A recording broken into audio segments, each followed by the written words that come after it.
বিশ্বাস আমাদের আপনজনের ওপর। কিন্তু যখন এই বিশ্বাস ভেঙে যায় তখন মানুষের মনও ভেঙে যায়, আর তারপর সে অন্য কিছু করতেই পারে না। তখন কি করা যেতে পারে? 3টে কাজ আছে যা আপনি করতে পারেন। প্রথম, ভালোবাসা। যাকে আপনি ভালোবাসেন, যারা আপনাকে ভালোবাসে, ভুল যারই হোক না কেন, তার কাছে ক্ষমা চাইতে কখনোই সংকোচ বোধ করবেন না। দ্বিতীয় হলো বিশ্বাস। যারা আপনাকে ভালোবাসেন, আপনাকে বিশ্বাস করেন, তাদের বিশ্বাস কখনো ভাঙবেন না। তৃতীয় হলো আশা। যারা আপনাকে ভালোবাসেন, আপনাকে বিশ্বাস করেন, তাদের আশা আপনার সাথে জড়িত। তাদের থেকে কখনো কিচ্ছু লুকোবেন না। এই 3টে কাজ করুন আর এই জীবন সুপ্রসন্ন হয়ে বলবে রাধা রাধা। কোনো আপনি এটা ভেবে দেখেছেন যে এই বর্ষা, যা আমাদের মনকে উচ্ছ্বাসে ভরিয়ে তোলে, সে নিজে কতটা পরিশ্রম করার পরে আমাদের কাছে আসে? নদী হোক, সরোবর হোক, সমুদ্র হোক, তাকে সূর্যের তাপ সহ্য করতেই হয়। বাষ্প হয়ে আকাশে উড়ে যেতেই হয়। আকাশে গিয়ে কঠোর শীতলতার সম্মুখীন হতেই হয়। সেই ঠান্ডা সহ্য করতেই হয়। আর তারপর এই বর্ষা আমাদের গায়ে ঝরে পড়ে, কারোর তৃষ্ণা নিবারণ করে, আবার কাউকে আশ্বাস দিয়ে যায়। সেইভাবে জীবনে যদি আমাদের কোনো বড় কাজ করতে হয়, তাহলে আমাদের কঠোর এবং নিরন্তর পরিশ্রম করতেই হবে। আর যে ব্যক্তি এই পরিশ্রম করার পরেও, কোনো একটি নির্দিষ্ট স্থানে পৌঁছে যাবার পরেও বিনম্র থাকেন, সেই ব্যক্তি অমরত্ব লাভ করেন। তিনি হলেন সেই ব্যক্তি যাকে সমগ্র সংসার ভালোবাসেন। তাহলে সবসময় মনের মধ্যে বিনম্র ভাব বজায় রাখুন আর আমার সাথে ভালোবেসে বলুন রাধা রাধা। কোনো এক বস্ত্রে যদি ছোট্ট একটা ছিদ্র উৎপন্ন হয়, আর যদি আমরা তার দিকে নজর না দিই, তাহলে সময়ের সাথে সমগ্র বস্ত্র ছিঁড়ে যায় আর কোনো কাজে আসে না। যদি কোনো একটা নৌকাতে ছোট্ট একটা ছিদ্র উৎপন্ন হয়, তাহলে সময়ের সাথে পুরো নৌকাই জলে ডুবে যায়। লক্ষ্যের দিকে অগ্রসর হওয়ার সময় একটা ছোট্ট ভুল আপনি যদি করে ফেলেন, তাহলে আপনাকে তা লক্ষ্যের থেকে দূরে করে দিতে পারে। এমনটা এই সম্পর্কের সাথেও হয়ে থাকে। কোনো একটা ছোট্ট কথা, একটা ছোট্ট মনোমালিন্য যদি সম্পর্কে আসে এবং সেটা না মেটানো হয়, তাহলে সেই সমগ্র সম্পর্কটা, অনেক বড় বড় সম্পর্ক ভেঙে যেতে পারে। যদি আপনার সম্পর্কে ছোট্ট একটা ছিদ্র উৎপন্ন হয়, তাহলে প্রেমের সূচ আর স্নেহের সুতো দ্বারা সেলাই করে ফেলুন, যাতে আপনার এই সম্পর্ক অটুট থাকে এবং প্রেম দ্বারা পরিপূর্ণ থাকে। আসুন আমার সাথে ভালোবেসে বলুন রাধা রাধা। যখন সূর্যের অত্যাধিক তাপের কারণে এই ধরিত্রী শুষ্ক হয়ে যায়, তখন প্রতিবিম্ব আমরা এইভাবে দেখতে পাই। আমরা কোথাও দূরে তাকালে আমাদের মনে হয় সেখানে জল রয়েছে। আমরা যখনই কাছে গিয়ে দেখি, তখন দেখি যে সেখানে জলই নেই। তারপর যেই আমরা পেছনে ফিরে তাকাই, আমরা দেখি যেখান থেকে আমরা এসেছি সেখানে জল পড়ে রয়েছে। এবার এই যে মরুতৃষ্ণা, তা কিন্তু শুধুই ভূমিতে নয়, আমাদের ভাবনা চিন্তার সাথেও এটাই হয়ে থাকে, অনেক সময় হয়ে থাকে। যে ব্যক্তি জল লাভ করার আশায় বসে থাকে, সে কখনোই জল লাভ করতে পারে না। কিন্তু যে ব্যক্তি জল লাভ করার আশায় নিরন্তর পরিশ্রম করতে থাকে, ঘাম ঝরায়, সেই ব্যক্তি কোনো মরুভূমিতেও জল লাভ অবশ্যই করে। জীবনে যদি আমরা বড় কিছু লাভ করতে চাই, তাহলে নিরন্তর পরিশ্রম করতেই হবে। পরিশ্রমের এই মনোভাব অত্যন্ত গুরুত্বপূর্ণ। এই মনোভাব আর দৃষ্টিভঙ্গি, এ হলো অন্তরের গুণ। রূপ এবং প্রসাধন, এগুলি হলো বাহ্যিক আবরণ। যে ব্যক্তি রূপের কারণে আপনাকে ভালোবাসে, তা প্রকৃত ভালোবাসা নয়। কিন্তু যে ব্যক্তি আপনার আবেগ এবং মানসিকতার জন্য আপনাকে ভালোবাসে, তাই হলো প্রকৃত ভালোবাসা। তাহলে এই কথাটা মনে রাখুন আর আমার সাথে ভালোবেসে বলুন রাধা রাধা। সিংহকে বনের রাজা বলা হয়।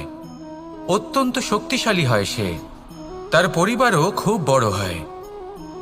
কিন্তু যদি এমন হয় যে সিংহের পরিবারে নিজেদের মধ্যেই কলহ সৃষ্টি হয়, যদি তারা নিজেরাই লড়তে থাকে, তাহলে কি হবে? সিংহকে মেরে তার পরিবারকে মেরে ফেলে শেয়াল বনের রাজা হয়ে উঠবে। এবার এই কথা শুধুই সিংহের উপর প্রযোজ্য নয়, বরং প্রত্যেকটি ব্যক্তি, প্রত্যেক পরিবার, প্রত্যেক সম্প্রদায়, প্রত্যেক রাজ্যের ওপর প্রযোজ্য হতে পারে। পরিবারে যদি মতভেদ বেড়ে যায়, তাহলে সেই পরিবার ভেঙে যেতে পারে। ইতিহাস এই বিষয়ের সাক্ষী। যদি সমাজের মানুষ নিজেদের মধ্যেই লড়তে থাকেন, তাহলে কেউ রাজা হতে পারেন না, বরং অন্য কেউ সেই কলহের সুযোগ নিয়ে নিজে রাজা হয়ে বসেন। একতার গুরুত্ব বুঝতে শিখুন। ঘুরে ফিরে বিষয়টা এসে দাঁড়াচ্ছে সেই ভালোবাসায়, কারণ ভালোবাসাই হলো সেই যা সকলকে একসাথে বেঁধে তাদের আনন্দে রাখতে পারে। প্রেমের থেকে বেশি শক্তিশালী আর কিছুই নেই। তাই এই প্রেমকে নিজের মনে জাগ্রত করুন, নিজের পরিবারে বর্ষণ করুন, সমাজে বর্ষণ করুন, রাজ্যে বর্ষণ করুন, আর এই ভালোবাসার সাথেই বলুন রাধা রাধা। বর্ষা, কখনো অনুভব করে দেখেছেন এই বর্ষা? আকাশ থেকে বর্ষার ফোঁটা ঝরে পড়ে, মিষ্টি ফোঁটা, শীতল ফোঁটা, মনকে পবিত্র করে তোলে, ধরিত্রীর তৃষ্ণা নিবারণ করে, আশপাশটা সবুজে ভরিয়ে তোলে। এবার এই রকম জল আমরা কুয়ো থেকেও পেতে পারি। যদি আমরা ভেবে দেখি যে বর্ষা এবং কুয়োর জলের মধ্যে পার্থক্য কি, তবে পার্থক্য আছে। পার্থক্য হলো ভাগ্য এবং কর্মের। বর্ষা হলো ভাগ্য। প্রকৃতির যখন ইচ্ছে হবে তখন বর্ষা হবে, কিন্তু কুয়ো আমরা এমনি এমনি পাই না। কর্ম এবং পরিশ্রমের দ্বারা একে প্রাপ্ত করতে হয়। এই ধরিত্রীকে খুঁড়তে হয়, অনেক ঘাম ঝরাতে হয়, তবেই আমরা একটা কুয়ো প্রাপ্ত করতে পারি। এবার এই বর্ষা, এটা সারা বছর হয় না, কিন্তু কুয়ো এটা বছরের পর বছর আমাদের তৃষ্ণা নিবারণ করে। এবার এর থেকে আমরা কি শিক্ষা লাভ করি? এটাই যে আপনি ভাগ্যের উপর বিশ্বাস রাখুন, কিন্তু নিজের কর্মের উপর আস্থা রাখুন। কারণ কর্ম এবং পরিশ্রম আপনাকে এই সংসারের যে কোনো শিখরে পৌঁছে দিতে পারে। তাহলে নিরন্তর প্রয়াস করুন, কর্ম করুন, আর আমার সাথে ভালোবেসে বলুন রাধা রাধা। জীবনে সাফল্য এবং অসফলতা আপনার বল, আপনার শক্তির উপরে নির্ভরশীল নয়, আপনার মানসিকতার উপর নির্ভরশীল। যদি কোনো ব্যক্তি দৃঢ় নিশ্চয় করে নেয়, তাহলে সে কখনো হারে না। যদি কেউ হার মেনে নেয়, তাহলে সে কখনোই জিততে পারে না। শেষ পর্যন্ত কি হয়?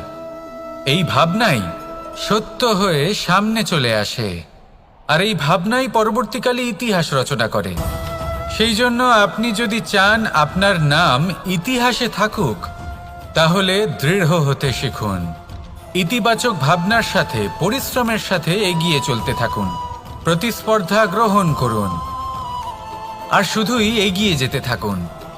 সংসারে আপনি যে কোনো উচ্চতাতেই পৌঁছতে পারবেন, কারণ ইচ্ছে শক্তি আর ভালোবাসার চেয়ে বেশি শক্তিশালী আর কিছুই নেই।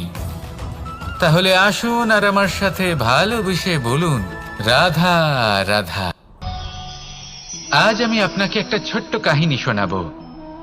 একবার আমি, রাধা আর দাদা, আমরা তিনজনে মিলে লুকিয়ে একটা উপবনে গেলাম আম পেড়ে খেতে। অনেক পরিশ্রম করে আমরা ওখানে পৌঁছলাম, আর আমরা আশ্চর্যচকিত হয়ে গেলাম এটা দেখে যে এবার তো আম পাকেইনি। এবার দাদা কি করলেন, একটা আম পাড়লেন আর সেটা চাখলেন, আর উনি নিরাশ হয়ে পড়লেন। উনি বললেন যে এটা তো খুবই টক। তারপর রাধা একটা আম পাড়লো আর সেটা চেখে দেখলো, আর রাধা উৎসাহিত হয়ে পড়ল। আমি রাধাকে জিজ্ঞেস করলাম, কি হয়েছে, তুমি এত উৎসাহিত কেন? তখন রাধা বলল যে এবার এত বেশি টক আম হয়েছে যে এগুলো দিয়ে আমরা আচার বানাবো। তাহলে দাদা ওখান থেকে বেরিয়ে গেলেন নিরাশ হয়ে এবং খালি হাতে। রাধাও ওখান থেকে বেরিয়ে গেল, কিন্তু উৎসাহিত হয়ে, আর অনেকগুলো কাঁচা আম সাথে নিয়ে। এর থেকে আমরা কি শিক্ষা পেতে পারি?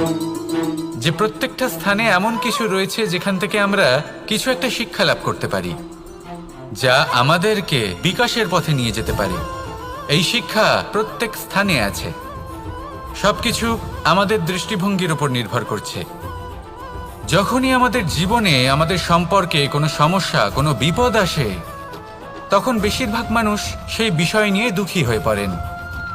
আর কিছু মানুষ এমনও থাকেন যারা শেষ পর্যন্ত তার সমাধান করেন, বিপদকে পরাজিত করেন, সম্পর্কগুলিকে আবার জুড়ে দেন। যদি আপনি সুখের খোঁজ করেন তাহলে আপনি সুখ অবশ্যই পাবেন, প্রসন্নতা অবশ্যই পাবেন। যদি আপনি দুঃখ খোঁজেন তাহলে দুঃখ অবশ্যই পাবেন। এবার আপনি কি খুঁজতে চান সেই চয়ন আপনারই। আসুন আর আমার সাথে ভালোবেসে বলুন, রাধা রাধা। ইচ্ছে বড়ই বিচিত্র জিনিস। এই ইচ্ছে যদি তা পূর্ণ না হয় তাহলে তা ক্রোধকে জন্ম দেয়, যদি তা পূর্ণ হয় তাহলে লোভকে জন্ম দেয়, যদি সময়ের মধ্যে পূর্ণ না হয় তাহলে শোককে জন্ম দেয়, আর যদি সময়ের পূর্বেই পূর্ণ হয়ে যায় তাহলে অহংকারকে জন্ম দেয়। সকলের ইচ্ছে থাকে, আপনারও অবশ্যই থাকবে, তা অবশ্যই পূরণ করবেন। কিন্তু একটা কথা মনে রাখবেন, আপনার এই জীবন এটা কোনোভাবেই আপনার ইচ্ছে পূরণ করার মাধ্যম নয়। এ হলো ধৈর্য সাধনের এক মাধ্যম, নিয়ন্ত্রণ করার এক মাধ্যম। নিয়ন্ত্রণ নিজের কামনার ওপর, নিজের ইচ্ছের ওপর, নিজের আবেগের ওপর। কারণ ইচ্ছে এটা হলো সেই অশ্বের মতো যা একবার লাগাম ছাড়া হয়ে গেলে আপনার হাত থেকে যদি এই লাগাম বেরিয়ে যায় তাহলে তা আপনাকে সোজা বিনাশের পথে নিয়ে যেতে পারে। কিন্তু যদি আপনি একে নিয়ন্ত্রণ করতে পারেন তাহলে এটা আপনাকে সাফল্যের শিখরে অবশ্যই পৌঁছে দিতে পারে। তাহলে ইচ্ছেগুলিকে নিয়ন্ত্রণ করুন আর আমার সাথে ভালোবেসে বলুন, রাধা রাধা। আমরা আনন্দ লাভের জন্য ভালোবাসি মা বাবাকে, ভাই বোনকে, পরিবার পরিজনকে, বন্ধুকে, প্রেমিকাকে। আমরা চাই যে সকলে যেন আপন হয়ে থাকেন, আমাদের কাছে থাকেন। কিন্তু মানুষের একটা প্রবৃত্তি আছে যে তিনি যা লাভ করে ফেলেন তার মূল্য তিনি বুঝতেই পারেন না। যদি আপনার বাড়ির কাছে একটা মিষ্টি জলের সরোবর থাকে বা সুন্দর নদী থাকে তাহলে জলের গুরুত্বটা কি আপনি তা বুঝতেই পারবেন না। সেইখানে আপনি যদি কোনো একটা মরুভূমিতে যান, আপনি অনুভব করতে পারবেন যে এক একটা ফোঁটা জলের কি গুরুত্ব, তার মূল্য কি। সুখের মুহূর্তে যদি আপনজনদের মনে রাখেন তবে দুঃখের মুহূর্ত নিজে থেকেই দূরে সরে যাবে। ভালোবাসা এবং তার সাথে স্মরণ করা, এটাই তো হলো জীবনের এবং ভালোবাসার আসল মূল্য। আসুন আর আমার সাথে ভালোবেসে বলুন, রাধা রাধা। একটা জলের ফোঁটাকে ফোঁটা নামে সম্বোধন করা হয়। অনেক ফোঁটা একত্রিত হলে সাগরের রূপ ধারণ করে। শুধু একটা পাতাকে পাতা বলা হয়, অন্য অনেক পাতার সাথে একত্রিত হলে তা গ্রন্থের রূপ ধারণ করে। একটা মাত্র সুতো অন্য সুতোর সাথে মিলিত হলে বস্ত্রের রূপ ধারণ করে। অনেক সংখ্যক ইট একত্রিত হলে মহলের রূপ ধারণ করে। সৈন্যরা একত্রিত হলে সৈন্যদল তৈরি হতে পারে। এটা হলো শক্তি সংগঠনের, এটাই হলো শক্তি একতার। তা সে বনস্পতি হোক বা কোনো ব্যক্তিই হোক, কোনো মনোভাবই হোক, যদি একা থাকে তাহলে দুর্বল হয়ে পড়বে। যদি সংগঠিত থাকে তাহলে শক্তিও বাড়বে আর আপনাকে সামনে এগিয়েও নিয়ে যাবে। তাই এই একতায় বিশ্বাস রাখুন আর আমার সাথে ভালোবেসে বলুন, রাধা রাধা। দীপাবলি আমাদের সবথেকে বড় উৎসব। শ্রীরাম রাবণকে পরাস্ত করে 14 বছরের বনবাস কাটিয়ে আবার অযোধ্যায় ফিরে এলেন অমাবস্যার রাত্রে। অযোধ্যায় সবাই খুব প্রসন্ন ছিলেন, খুবই উৎসাহিত ছিলেন। অযোধ্যায় সহস্র প্রদীপ প্রজ্বলিত করা হয়েছিল এই উৎসবে। একে আমরা দীপাবলি বলে থাকি। এবার এই বিষয়ে আমরা সকলে জানি। আপনি কি এটা জানেন যে শ্রীরাম বাস্তবে অমাবস্যার এক রাত আগেই অযোধ্যায় পৌঁছে গেছিলেন? সবার সামনে অমাবস্যার রাতে এসেছিলেন। এর কারণ কি? শ্রীরাম প্রমাণ করতে চেয়েছিলেন যে যে কোনো সময়, দিন হোক বা রাত, শুভ বা অশুভ হয় না। শুভ অশুভ কিছু থাকলে তা হলো মানুষের চিন্তা, তার ভাবনা, তার নির্বাচন আর তার কর্ম। নিজেই দেখে নিন, শ্রীরাম শুভ কাজ করে ফিরেছিলেন এবং অমাবস্যার মতো গভীর এক রাত্রিকেও দীপাবলিতে পরিবর্তিত করেছিলেন। এমনটাই যদি আমরা করতে পারি, তাহলে এমন কোন গৃহে যান যেখানে অসহায় ব্যক্তি রয়েছেন, যা অন্ধকারাচ্ছন্ন, আর সেখানে প্রকাশ প্রজ্বলিত করুন। প্রকাশ সহায়তার, প্রেরণার, আশার। যদি এমন কিছু আমরা করতে পারি, তাহলে তাকে প্রকৃত অর্থে দীপাবলি বলা যেতে পারে। তাহলে নিজের পরিবারের সাথে দীপাবলি পালন করুন। আপনাদের শুভেচ্ছা জানাই। আসুন আর আমার সাথে ভালোবেসে বলুন, রাধা রাধা। কে পৌঁছানো অত্যন্ত কঠিন হয়। কেউ ভাবেন যে কেন এত কঠিন হয়, কেন এত কষ্ট করতে হয় লক্ষ্যে পৌঁছানোর জন্য। এই লক্ষ্য সরলভাবে কেন আমার কাছে চলে আসে না? চলুন আপনাকে একটা কথা বলি, যদি আপনার লক্ষ্য কঠিন না হয়, তাহলে তাকে পাওয়া আপনার পক্ষে অসম্ভব হয়ে উঠবে। লক্ষ্যে পৌঁছানোর এই রাস্তায় আপনি যে কড়া রোদের সম্মুখীন হন, যার থেকে আপনি দূরে পালাতে চান, সেই রোদ আপনাকে প্রেরণা যোগায় যে আপনি এগোতে থাকুন। ভাবুন, একজন যাত্রী যে কিনা নিজের লক্ষ্যের দিকে যাচ্ছেন, সেই পথে উনি যদি একটু ছায়া পেয়ে যান আর উনি ওখানে বিশ্রাম নেন, তাহলে তার সাথে তার ভাগ্য গভীর নিদ্রায় সেখানে বিলীন হয়ে যায়। তাই পরিশ্রমের কড়া রোদের থেকে কখনো দূরে পালাবেন না। জীবনে শুধু সামনে এগোতে থাকুন দৃঢ়তার সাথে। আর লক্ষ্য সরল হোক, কঠিন হোক বা অত্যাধিক কঠিন হোক, একটা কথা মনে রাখবেন, যে জীবনের লক্ষ্যে পৌঁছতে পেরেছে, সে লক্ষ্য প্রাপ্তির জন্য আফসোস কখনোই করে না। রাধা রাধা। এই সংসারে সাফল্য লাভ করার জন্য জ্ঞানের প্রয়োজন হয়, পরিশ্রমের প্রয়োজন হয়, দৃঢ় নিষ্ঠার প্রয়োজন হয়, নিরন্তর চেষ্টা করা প্রয়োজনীয়। কিন্তু আরো কিছু আছে যা অত্যন্ত প্রয়োজনীয় এবং গুরুত্বপূর্ণ। তা হলো ভালো বন্ধু। তাদের থাকা অত্যন্ত প্রয়োজনীয়। যদি ভালো বন্ধু থাকে, তাহলে সময় এলে তারা ঢাল হয়ে আপনাকে সুরক্ষা করবেন। সময় এলে অস্ত্রের মতো শত্রুকে সংহারও করবেন। যদি তিনি জ্ঞানী হন, তাদের মধ্যে সদ্গুণ থাকে, তাহলে এই সব গুণ আপনার মধ্যেও প্রবেশ করবে।